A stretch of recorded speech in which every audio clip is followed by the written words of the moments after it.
Oh, hello there.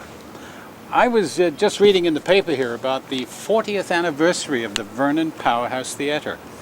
It's amazing to think that what started out as a small community theatre has grown into a world-class theatre company. It says here that one of the most outstanding accomplishments is that all of the productions, the maintenance, and just about everything else that goes into running this beautiful gem of a place is carried out by volunteers. And what a tribute that is to community theatre. You know, one of the things that I really love about theatre is its ability to create the illusion of reality.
City of Vernon generator, still working here in Sandon almost 100 years after it was built.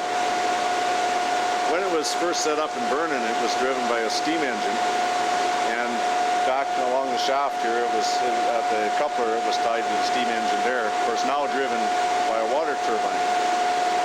But after the steam engine burnt up and the insurance company sold the generator to Sandon, it came here and was installed by the Silversmith Mining Company, where it performed beautifully.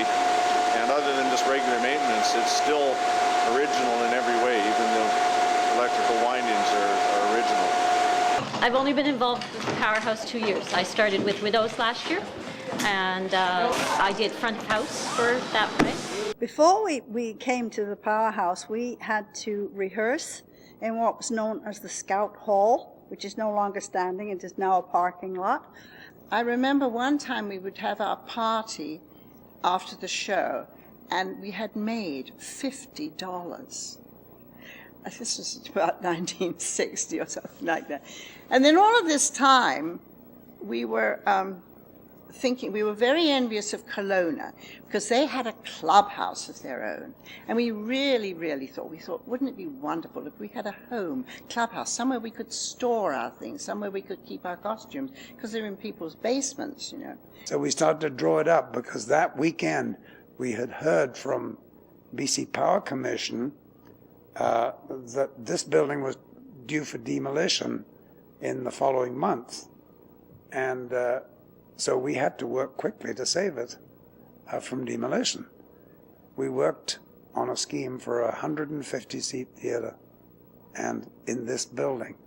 And we flew it down to Victoria because the commission was meeting that weekend, and Dr. Hugh Keenlyside, who was the commission chairman, we knew that he was a keen theatre goer, so we approached him, and he said, most interesting.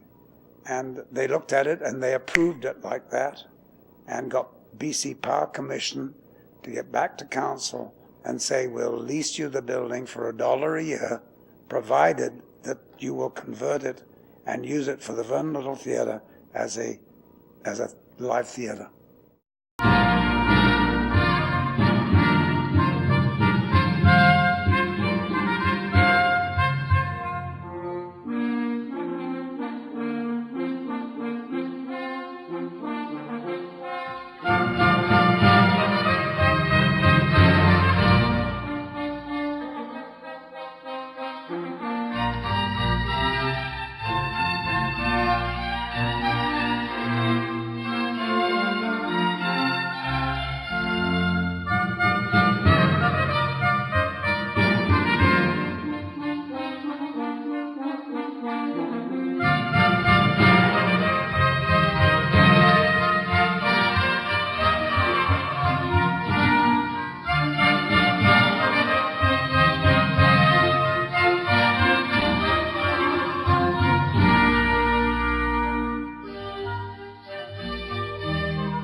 we'd worked so hard and we'd dreamed so much. And there we were, and we all dressed in our finest, and we came, we did the show, and we opened with The Mad Woman of Shiloh, directed by Paddy. And we came and we laughed a lot, and we cried a bit, actually, because we had done it, and it was ours, and we were so proud of it. And it was very small then, it was only 150 seats. But I'll never forget that night. It was just magic, really magic.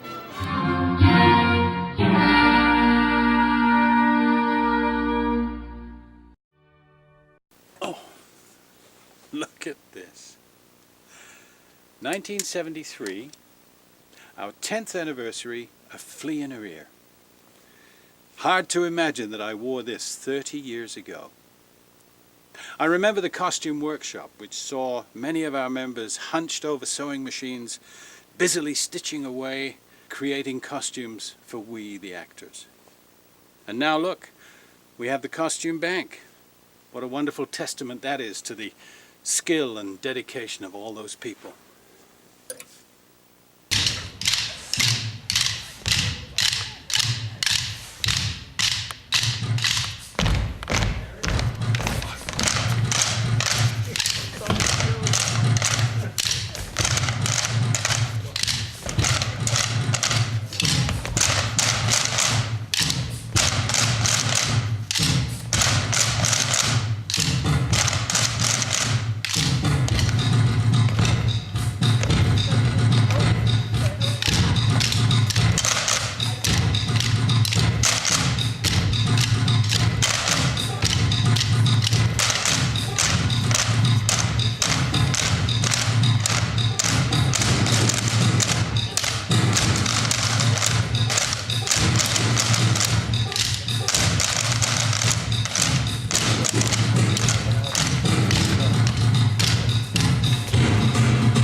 Since it opened in 1963, the theater has staged nearly 50 productions. The latest, an original play that opened last night. CHBC's Robert Duffus and cameraman Steve Mahoney were on hand last night for the gala premiere of the 20th anniversary production. It was a night of glittering lights, men in tuxedos, elegant ladies in long evening gowns, flowers, and champagne. As the theater-goers mingled in the lobby of what used to be a BC Hydro powerhouse, backstage the actors were getting ready, putting on makeup, adjusting costumes, and coping with opening night jitters. Director Bonnie Grindler says the building is great to work in. The facility is excellent. You couldn't wish for anything more. The lighting equipment, the space itself, the acoustics, everything. It's the envy of many theater companies.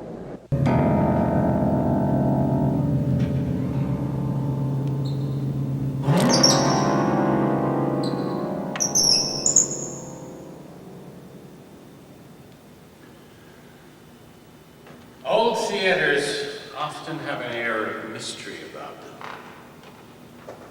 Perhaps because of their age and construction, they give a sense of days of long ago.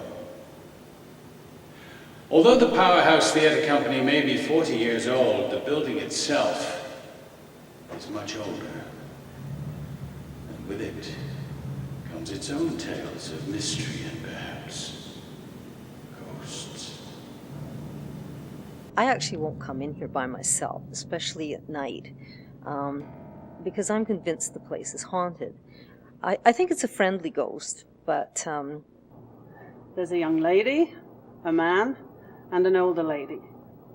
The young lady is from the turn of the century, so I would say just when the powerhouse itself, you know, that the works was in existence.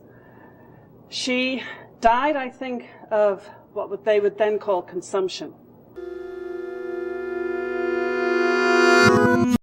The only thing that I wondered about was one night I was up in the booth up there, the lighting booth, with Marcel Lowndes, working through, this is years and years ago, working through some sound cues, and we had the windows open so you could hear what was going on down here.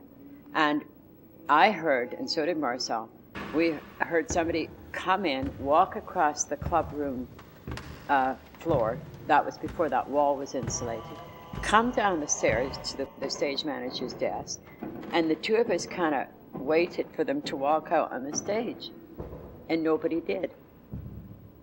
And it was very, to me it was very clear that, so we left quite quickly. Look to see me no more. You have 3 tolls of the bell to change your ways.